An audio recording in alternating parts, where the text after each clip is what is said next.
the shift you can experience within an hour is mind-blowing.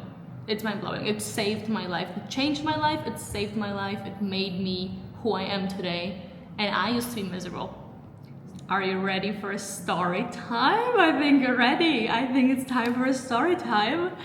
My first experience with energy healing. Because honestly, changed my life. Like truly, like changed my life. It was the most significant event of my life, hands down, so far. Big statement, yes. And that's why I need to make this video, and that's why I do not shut up about it. That's why I do it for a living now, because, oh my God, spoiler alert,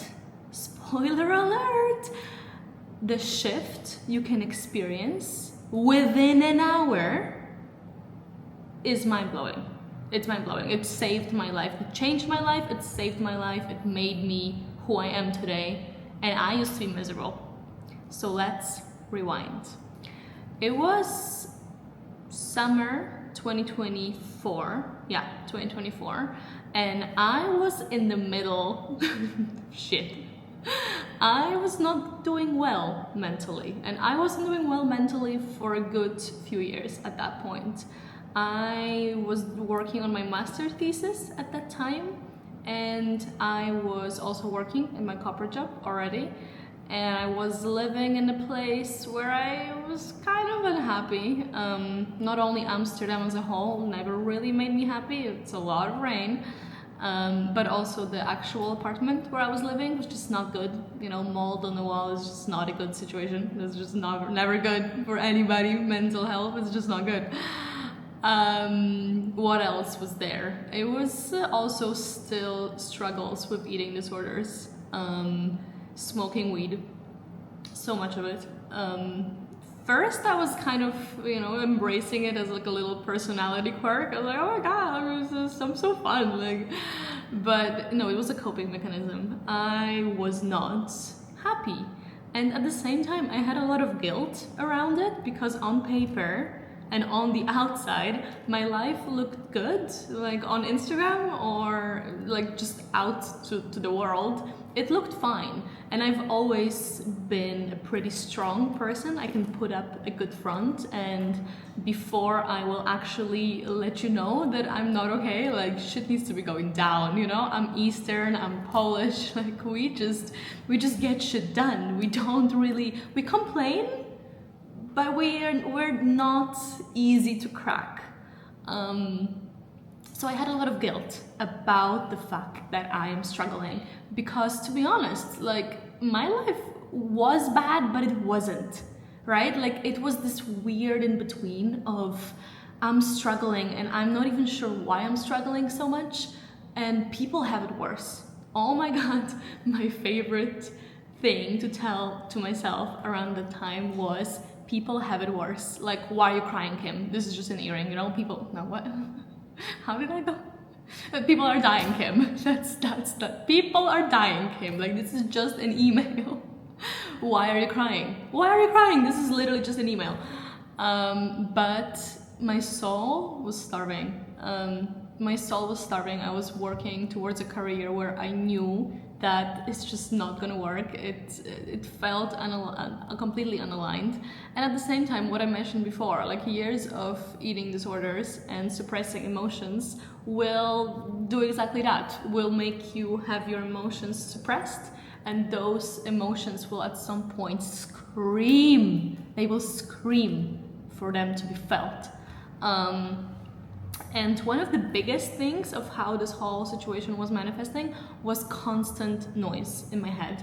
Constant chatter. I could not shut it.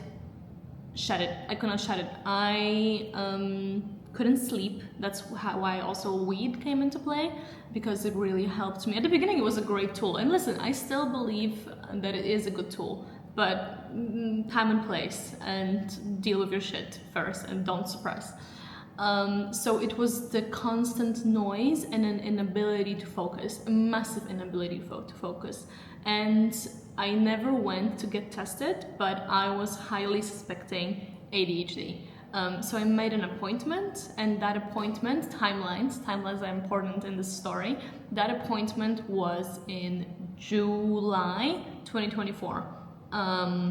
And I was waiting for that appointment for like a year because the lines were so long, and I really didn't want to pay a crazy amount of money just to get a test. I'm like, I'm already fucked up, might as well like wait for them to tell me that I'm fucked up, you know? You know what I mean? Like, it's okay, nobody's gonna, like, I'm bad, but also money. It's a lot of money. You get it. I was a student. So I was waiting for that appointment for a year. Which is, you know, that's something that you were looking forward to. It was like a big day that I'm like, okay, I'm gonna fucking go get it. They will fucking finally medicate me and I'll be fine.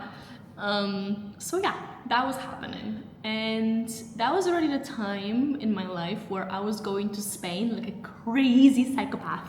Like, whenever I had a chance, I would like run to Spain. Like, escape your problems, run to Spain was my solution to literally everything.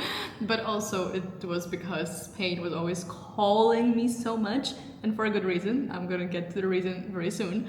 But it always felt that when I was leaving Spain, it's like I was leaving part of me, like a big part of me behind. And then when I would return, I would truly feel like home. Like Spain always felt like home.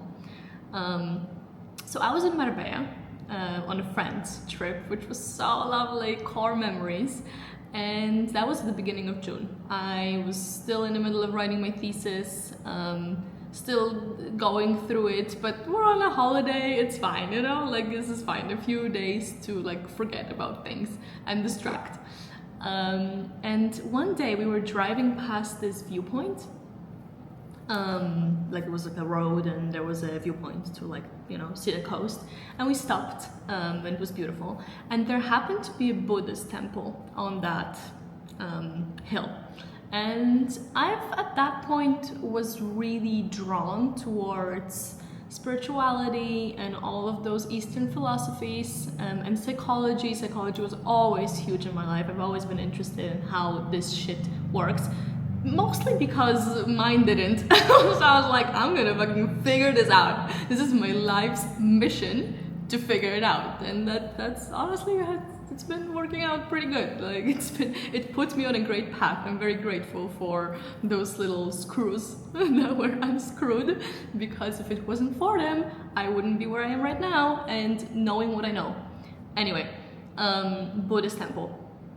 We walked in, me and my friends, and this was like truly the first time in my life where I remember looking at that statue, at that Buddha, and in my head saying to it, like, help me the fuck out. But it wasn't just like, oh, help me out. No, it was like a surrender moment. It was a true, I'm hopeless. I don't know what I'm doing wrong. I'm clearly not getting this life right, because something's off. Like, technically everything is right, but nothing is right. I feel miserable. I can't do this. I need help. Help me. If there is something, you know, if all the books that I've read, if there is, please, your girl needs help. Can you please, thank you very much. Thank you, help me, please. Yeah, and then we left, and that was it. But 2 weeks later, I had another trip to Spain planned. Because like I mentioned, I was constantly going to Spain like a crazy motherfucker, like back and forth. And I was also going to Marbella again. And I was gonna go dog sit for 2 weeks for this random lady. So it was gonna be me, 2 dogs, a pool, and nobody else. Perfect, literally ideal, like amazing. So I needed a lot of books before going on that trip. So I went to a bookshop in Amsterdam, and I was standing in the psychology section as always, and I held this book. Actually, it's not that book, but it's the same author. It has a very similar cover. It's the Untethered Soul. This is living untethered, but that's so funny that it's literally, this was not planned. It wasn't planned, but it's here.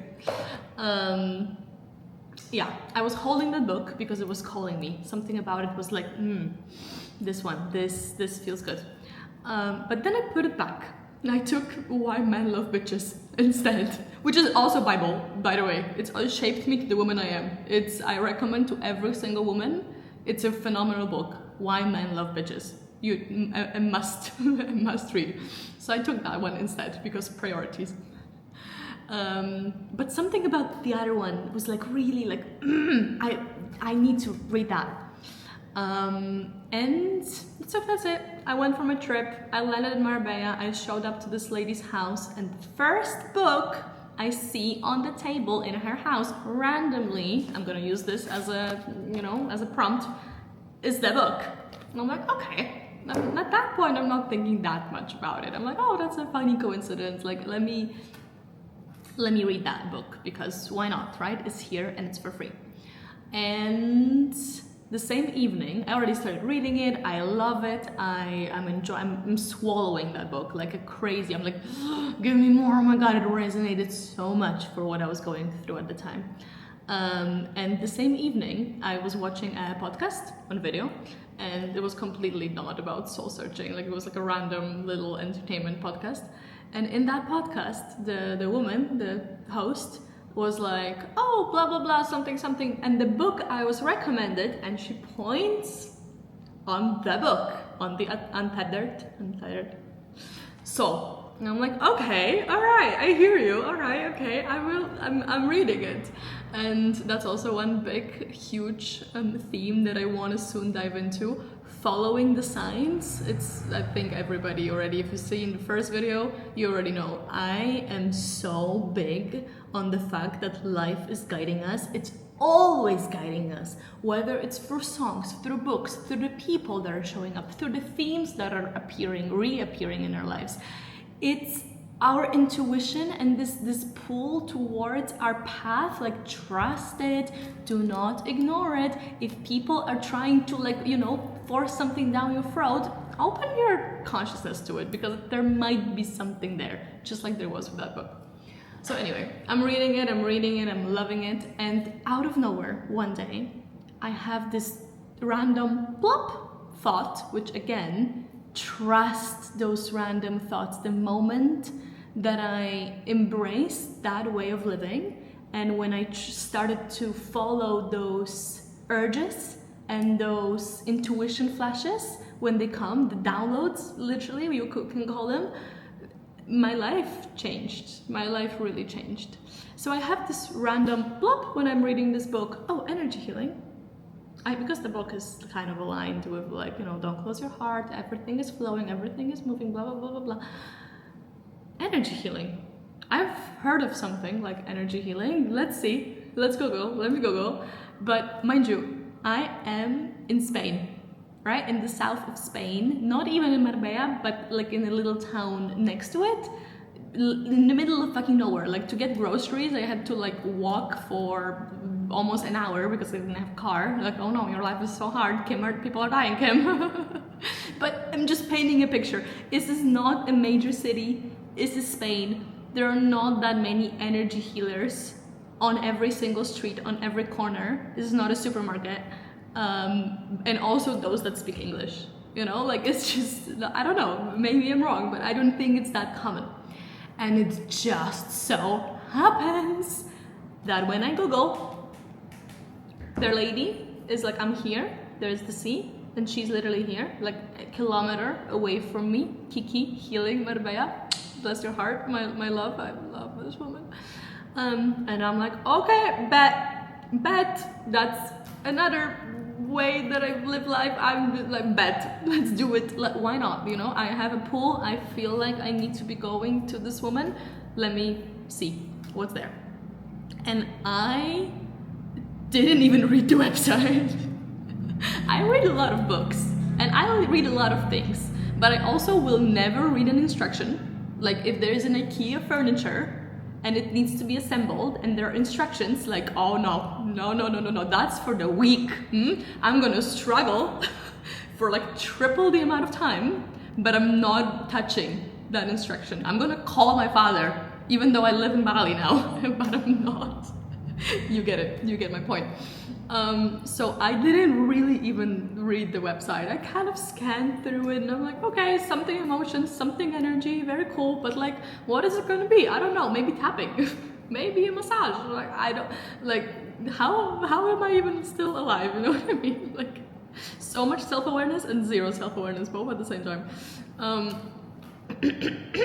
Anyway, I go, I book the appointment, and she tells me to reflect on two things in my life that I would like to change, right? That, like, generally, like, set an intention. That's an important part of a healing session. You need to reflect on your problem, your situation, problem, bring awareness to it, and have a clear set intention, because if you set your intention towards something, the release will be stronger. Intentions are really powerful. So I just happened to have a journal that I always journal, and it was full, so like maybe a few more pages were left. So I got a chance to actually like read back on my journal, and yeah, I haven't really done that in a while. I was like, okay, that's perfect, like, let's see. I know what I want to work on, but let's actually see it written down, it will be great.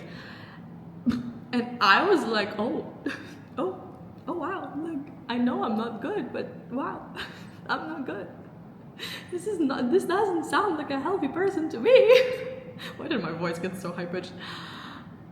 It was a vicious cycle after a vicious cycle after a vicious cycle. If there is one thing that I can have a PhD in, is vicious cycles, is starting over, is starting on Monday. Maybe you know what I'm talking about, maybe you resonate. Tomorrow I'll be better. Tomorrow I'll go to the gym, I'll do this, I'll eat healthy, I will not overeat, I will not undereat, I will not starve my body, I will not abuse my body, I will be clean, I will not be smoking, I'm quitting marijuana, I'm quitting vaping, I'm quitting everything, I'm going to the gym. You get it. Maybe you know what I mean. Tomorrow it all changes, and if it's the new day of the month, oh my god, even better. Next month I'm gonna be a changed woman. For years, for literally years. This cycle, this vicious cycle, years of my life, I was stuck in this, because there was energy stuck in my body. Because if you're stuck in life, like stuck in the physical plane, if you cannot process a lesson, if you keep manifesting the same people but different costume, if the same themes keep on appearing and you feel like you cannot escape, it's because that stuckness is in you. It's because the energy is in you and it wants to, but it can't, because you keep suppressing it. But anyway, this is a different video. So yeah, vicious cycles. And I was like, okay, well, this is not good. So yeah, the day of the appointment came, I went to her, and something about her was immediately like, she was so lovely, like, so, I mean, an energy healer, right? Their vibe is usually good, like, those people have, I hope, because that's me, good energy, good feeling from her. I went to her physically because I was in Medabaya, but it works just as well when it's done online. So I go there. And this is where the woo starts. But if you met me, this is not. Sometimes I forget that this is not like super normal to people. It wasn't normal to me back then. Now it's so normal to me that, like, of course, channeling, you can channel like that. That's normal. You just put your awareness onto a point of consciousness, a different point of consciousness, and you tune into it, and then messages start to go through you, and then you receive them, whether through a knowing, through vision, clairvoyant, through hearing, doesn't matter. But right now, to me, channeling, of course you can channel, like, especially if you choose to walk that path towards those things. But back then, when she told me to sit down because she's gonna channel me first, I was like, what the fuck? What the fuck are you talking about? What is this? What does that mean? What? Channeling? What channeling? I mean, I knew, I've heard of it, but to have somebody, when you're like showing up and expecting a massage, and somebody's like, sit down, I'm gonna channel, and I'm like, okay, crazy lady. And then she was like, they're showing me, because she gets messages through vision, and I'm like, who's showing? Like, I'm like, where are you looking? No, of course, I'm also exaggerating. One thing about me is I exaggerate. Like, I speak the truth, but I exaggerate. You know, you get my point. Yeah, she started to feel my energy, to channel, and she started to speak like through me, as if she, like, you know, feeling the same things that I'm feeling. And one thing that's significant is that whenever I would call my mom around that time when things were going south, I was always telling her, like, Mom, I'm so tired, but like, I'm so exhausted. And she would always be like, just sleep more. And I'm like, that's not it. Like, I don't know what to tell you, but it's just this, I'm only 24 at that time, I think, 25.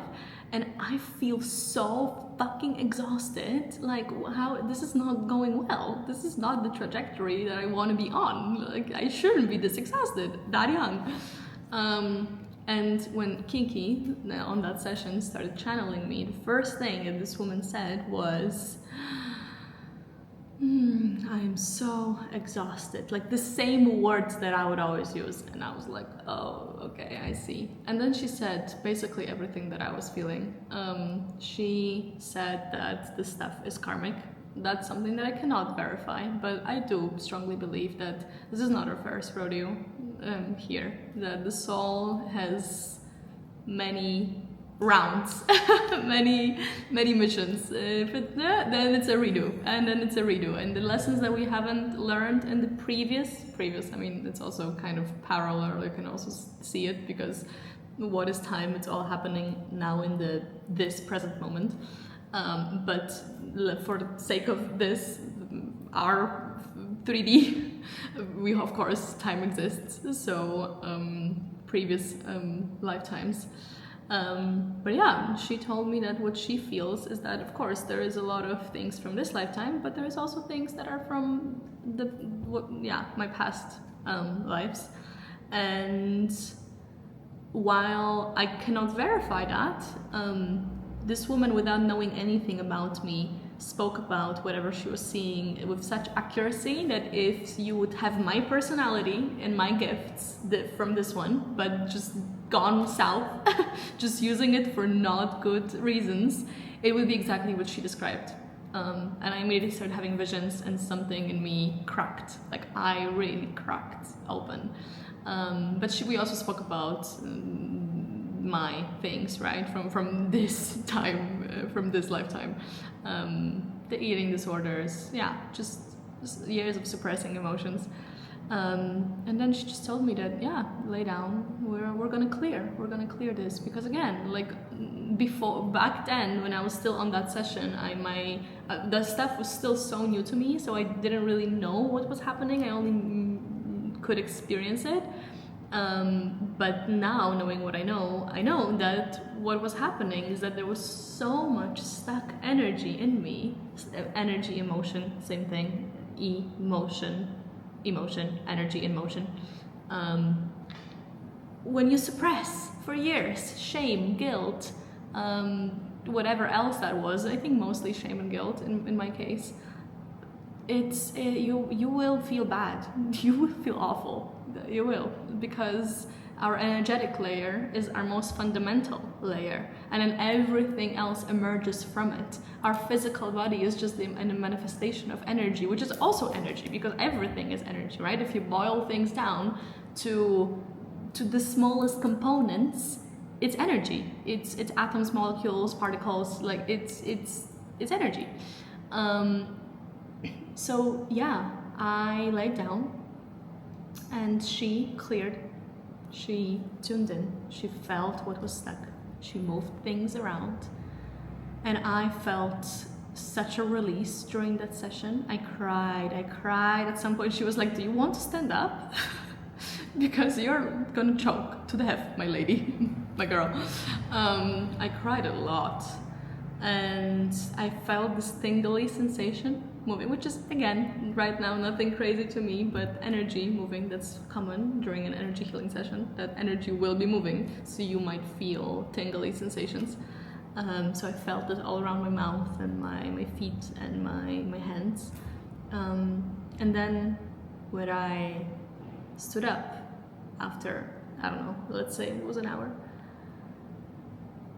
Guys, I swear to God, like, I still remember, because the difference was day and night. Like, it was such a striking comparison between how I felt before and how I felt after. After only an hour, it was quiet. It was quiet like I haven't experienced in years, in literally years. And I looked at her and I was like, oh my God, it's quiet. Why is it so quiet? She was like, of course it's quiet. That's how it should be. Like, welcome to living. You shouldn't have all this fucking blah, blah, blah, blah, blah, blah, blah, blah, anxiety and like thoughts circling around without having a space to go. That's how it should be. Everything was suddenly so much clearer. I felt like that journey home when I took an Uber back to my house, to my dogs, I felt like I'm coming down of mushrooms, but I wasn't, but I was sober. I was like, oh my God, talk about being high on prana, like literally high on life. And since then, life just up. Of course, there were moments, right? It's the journey is never like this. It's never linear. You sometimes need to repeat certain lessons. I fell down again, but then I picked myself up. But it was never, ever to the point of how I struggled before, how bad it used to be.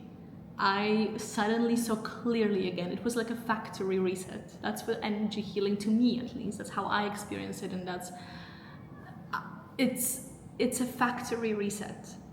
You can talk about issues for years and only scratch the surface, because the true root of the problem is in the energy. It's deep inside, in the past the thought layer, past the emotional layer, even like it sits in your body, in the energetic system. So of course there are many ways to move stuck energy and to get better, and for example talk therapy is one of them, mindset stuff is one of them, and it's super important, because if you don't have that, then you're going to fall back, right? Like, the one thing is to have a very intense breakthrough experience, but then a different thing is to be able to maintain that state and not go back to the old, right? To not have the old frequency creep up on you and pull you back, because you're going to experience a breakthrough, but then you're going to come back to your life, and your life is still the same for now, right? It still haven't adapted. You still are probably around the same people in the same job. Like, that stuff takes time, of course. But working with the energy and with the energetic layer, I mean, to me, it's just like, how does not everybody know about this? You know, like, more and more, hopeful. I mean, yes, of course, more and more. I'm also not sure if it's like really more and more. Is it just my world that's so full of it? Because it is, like, that's what I breathe, sleep, eat. Like, I can't. That's my life, right? Like, I do that now. Which is another beautiful, like, synchronicity of how all of this happened, how I had to have all the bad experiences to then have such a big breakthrough, to then walk that path and go to more people, more healers, and then realize that, wait, actually, it was always in me, and it's actually my calling, and then do my work and get certification after certification, and then do that stuff now professionally. I'm literally, you catch a breath. So I'm so passionate about this. What a blessing. Thank God for all the struggles. Life is never happening against you. Life is always happening for you, even if it's shit. And I know, because I've been to shit. And of course, don't get me wrong, people have it worse, right? I've already covered this, but I'm not gonna guilt myself back. I'm not gonna get into the same guilt cycle of, like, just because somebody has it worse doesn't mean that your pain is not relevant. It is. And if this speaks to you, it is. Somebody will always, like, if you have a broken arm and somebody is cancer, what, suddenly you don't have a broken arm? You do. And that's fine. And acknowledge that. Give yourself compassion. And seek help. and seek help. What? No, what I'm trying to say is that there are tools, there are ways, and you don't have to be all the way down in the trenches to do this. You can be pretty good and still get even better, because the feeling that you have after energy work, like, I'm so passionate about this. Where's my microphone? I don't have a microphone. Can this be my microphone? My favorite fucking Burt's Bees. This, by the way? Oh my god. Finally, I can finally do this. Look. Squirrel. They're like, God, are you sure the ADHD is gone? Like, you just got distracted by it. I'm like, I'm sure. But look, I can finally do this. Best lip balm on the planet. But I wanted the mic, so this is my mic. How come not everybody does this? You know, like, this is such a shortcut to thriving, to literally thriving. And we are meant to thrive. We're not here to struggle. Like, why are we struggling so much? Of course, because lessons and da da da da da, but you don't have to struggle. And you don't have to be all the way down. You can be you can be good and get even better. Because the goal is thriving. The goal is being so happy and grateful and in love with life. And of course, having our moments. We all have our moments. I have my moments all the time. I just recorded a video about how much fear there was a few days ago, and I was crying, and that's okay. But the baseline should not be suffering. The baseline should not be struggle and hustle and going against yourself. No, the baseline should be joy, and you can get there very easily, and there are tools. So if you've never tried energy healing before in your life, I invite you. Brianna again. I would highly recommend, because it changed my life, and it might change yours too. I'm going to jump into recording a second part right now about what happened after, because it's also a great story, but I've been yapping for 31 minutes, so I gotta go. Bye, love you.